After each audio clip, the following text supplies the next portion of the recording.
Hey everybody, Sneaky Narcotic, back at it again with another YouTube video, and today we're going to go into some more Throne of Eldraine spoilers.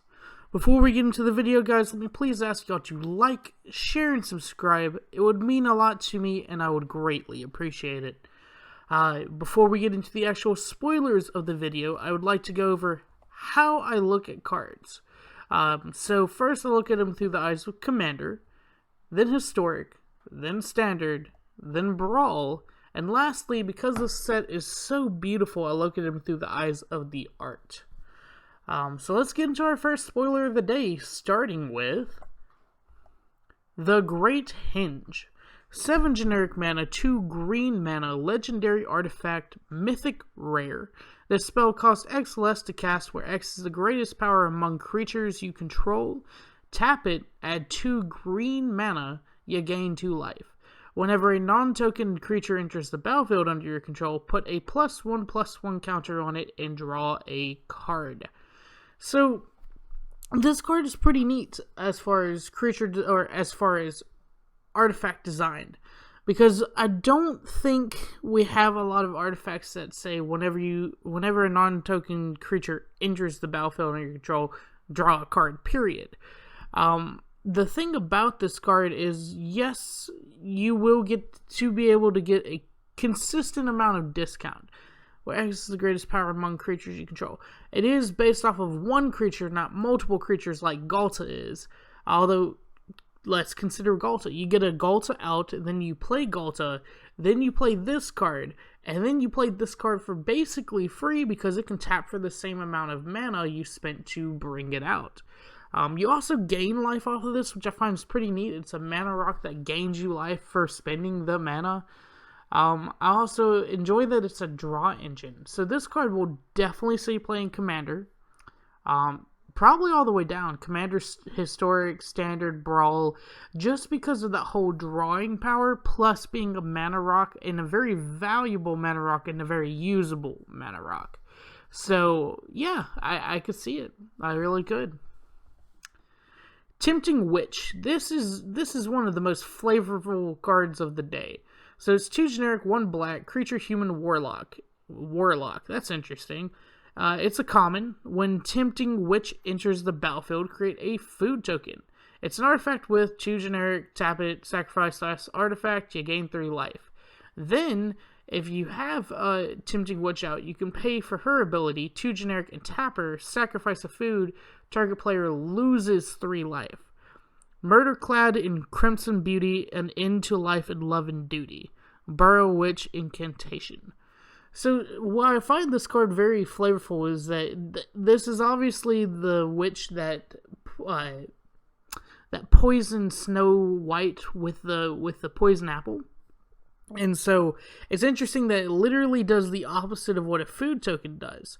And yes, you still have to sacrifice a food, but you know, that's what I find very, very flavorful in this, is that it's literally the opposite of a food token. So, potentially in a food tribal deck, Standard, Historic, maybe Brawl. I think we finally have enough support for food in Brawl that Brawl might get a food tribal. Now, I wouldn't even know who the commander for that would be, but whatever. Now, in Commander, though, again, we just don't have enough support food-wise for Commander. We only have 1 set to go off, so I just don't think it will be a viable Commander. That's my stick on that. Irencrag Pyromancer. It is 2 generic, 1 red, creature, human, wizard. It is a rare. Whenever you draw your second card each turn, Irencrag Pyromancer deals 3 damage to any target. Fear of fire is a sensible instinct. If I were you, I'd be terrified. And it is a 0/4. Excuse me. So basically, you have a wall for 3 mana that every single time you draw your second card each turn, very interestingly enough, you deal 3 damage to any target. You lightning strike any target. So this can happen on your turn, then your opponent's turn, then your turn, then your opponent's turn, as long as you continue to have enough instants to basically draw cards. Now that actually brings up a new type of tribal that You'll see it here in just a second, because we're about to go through a whole cycle of cards that say when you draw your second card each turn. So this second card drawn tribal, I guess is how best to put it, reminds me a lot of the Arclight Phoenix decks, where you were trying to play a lot of small spells that drew into small spells, and then keep on playing them so that way you can consistently get your Arclight Phoenix out, plus your other Phoenixes. Your Drakes, I should say, not Phoenixes. But anyways, so this could potentially bring on a better version of that, because it would be like burn draw, I guess. Something close to that. So I can see it in Standard and Historic, surprisingly, but not Brawl, not Commander, just because I don't really think that you're going to be able to draw cards consistently enough for this to be very useful in Commander and Brawl, because life is more abundant in Commander and Brawl, especially in multiplayer. So Brazen Borrower. So this card is pretty cool too. 1 generic, 2 blue mana, creature, fairy, rogue, mythic, rare. Petty Theft. 1 generic, 1 blue, instant adventure. Return target non-land permanent an opponent controls to its owner's hand. Then you could also use the creature that has flash, flying. Brazen Borrower can only block creatures with flying, and it's a 3/1. Now, I wouldn't have gave this card a mythic rarity, because it's a bounce spell plus a creature. I just wouldn't give it a mythic rarity. This card is very, very comparable to Blink of an Eye. It's 1 more mana for Blink of for this card compared to Blink of an Eye, just to have a 3/1 creature at flash speed, which means it's still at the same speed. Instead of Blink of an Eye, where you either get to blink it for its regular cost, or draw a card as well for its kicker. So I don't really give this the mythic rare that it has here. Love the artwork though. A fairy stealing something from an adventurer, it looks like. But really, I don't know. Mono blue tempo is the only thing that comes to mind. So maybe Standard, Historic, mono blue tempo, but not Commander, not Brawl, unless you're playing Fairy Tribal, then possibly. So continuing on with that, draw your second card per turn Tribal here. Improbable Alliance. 1 blue, 1 red enchantment uncommon. Whenever you draw your second card each turn, create a 1/1 blue fairy creature token with flying. And then it has 4 generic, 1 blue, 1 red. Draw a card, then discard a card. I agreed to light his way as long as he always had my back. Squill Mistford Pixie. So I like this card. It's a very, very cheap enchantment, which kind of sticks with the type of deck I'm going to put it in. It's still in blue and red, which I think most of these cards are. This draw your second card each turn Tribal. And it's very cheap.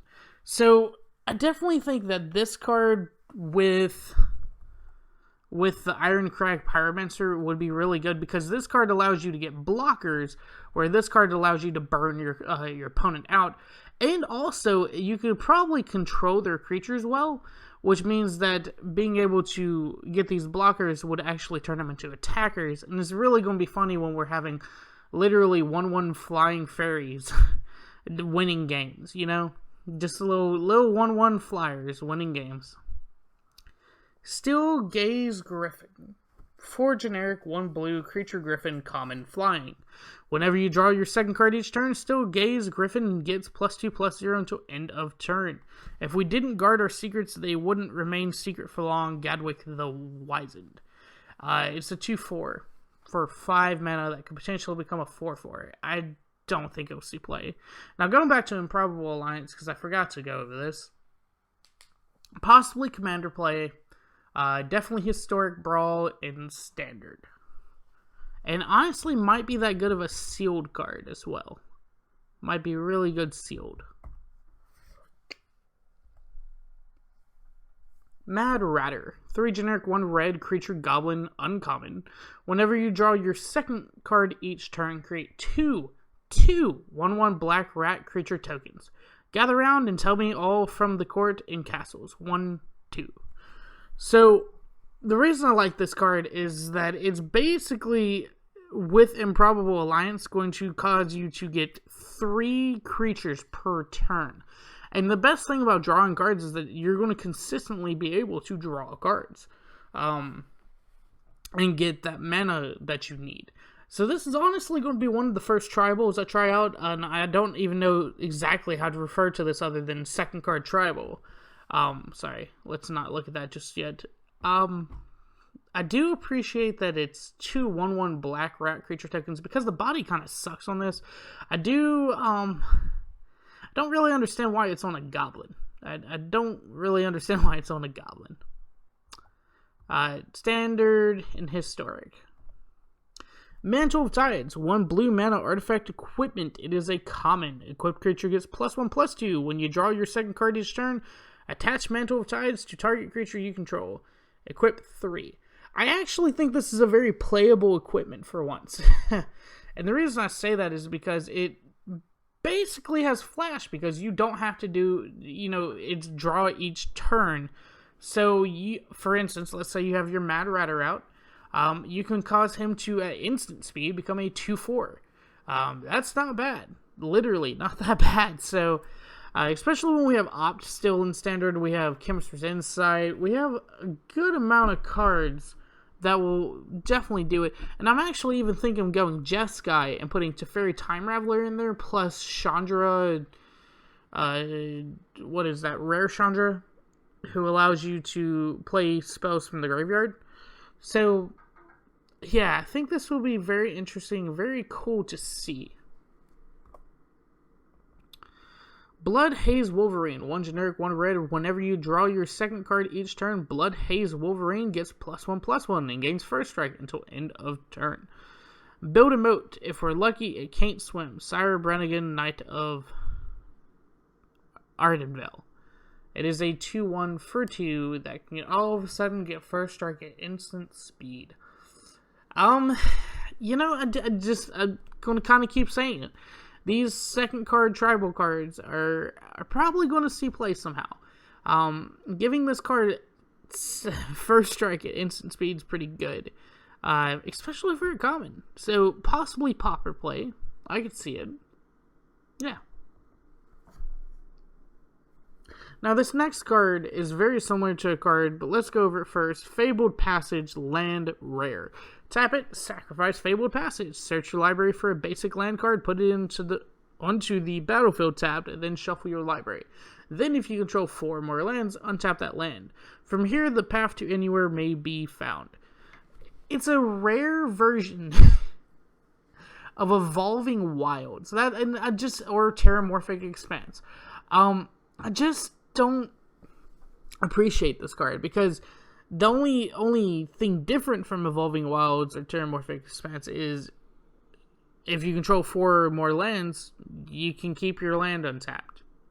That seems very weak for a rare. This should have been an uncommon land, in my opinion. The art's beautiful. Not gonna lie. The art's really beautiful. The land sucks. I think this is the last card before we get into our translations of the day. This card is very interesting because I read into the story, and if you don't know the story, Kenrith the king gets turned into a stag. Oh, I guess said spoiler alert. I apologize. But you probably have the time for the wind-up. Anyways, Kenrith's transformation. Plus, you can kind of tell by the name, so sorry. 1 generic, 1 green, enchantment aura. It is an uncommon enchant creature. When Kenrith's transformation enters the battlefield, draw a card. Enchanted creature loses all abilities and is a green elk creature with base power and toughness 3/3. So I appreciate this card, especially because it's in a color I wouldn't imagine it in. Normally green doesn't have a... How should I put this? Your creature just became partially crap. 3/3 is pretty good, don't get me wrong. A lot of things die to a 3/3. It dies to Lightning Strike, though, so it's not as good as I would want it to be. So yeah.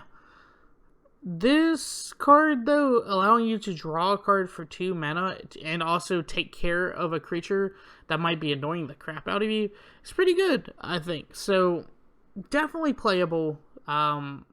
Standard, possibly even Commander, because it's a really cheap get rid of a nuisance card. And it also draws you a card. So, mono green Commander could honestly see this card.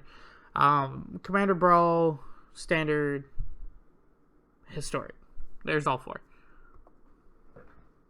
First translation of the day is a doozy. Tenacious Knight. It is a red and black mana creature human knight. It is a rare. It has menace. At the beginning of your upkeep, each player draws a card and loses 1 life. Sorry, I had to click all the way through to make sure. It is a 2/2. So, it has menace. That's pretty good for red-black. Very good. I would think Dreadhorde Butcher is very comparable to this card because it is a 2/2 with menace as well. I think it's a 2/2 with menace. I'm not sure. I think it might end up being a 1/1 and normally gets to 2/2 because of the menace and haste. Anyways, not the point. At the beginning of your upkeep, each player draws a card and loses 1 life. I like that it's at the beginning of your upkeep, not at the beginning of each upkeep, because then that could honestly get a little ridiculous and a little tiresome. I like that it's partially part of the Knight Tribal, because Knights notoriously have lifelink, vigilance, and first strike, I want to say. So I think that you can definitely tie this in with lifelink somehow with other knights and be able to not even care about losing a life to draw an extra card per turn. Your opponent also draws a card, which is, I guess, fine. You don't really care too much because you get to handle it first. Yeah, I think you'll see play Brawl and the Knight Brawl, and Commander if there's a Knight Commander. Standard and Historic in the Knight Tribals, but it definitely will not see play out of Knighthood, I think. Alright, Ventris Paladin. It is a 3 generic 1 blue creature. I think it's a knight and something else. I don't know. I forgot to add the creature type for this, but it is a common. It has flying. It says Adamant. If you used at least 3 blue mana to cast this spell, Ventress Paladin enters the battlefield with a +1/+1 counter on it. It is a 3/3 with flying. If you get that Adamant, it is a 2/2 for 4 mana with flying. If you didn't, so probably not play. All right, Unexplained Vision. It is a 4 generic 1 blue mana sorcery common. It says draw 3 cards. Then, if you spent at least 3 blue mana to pay for this spell, scry 3.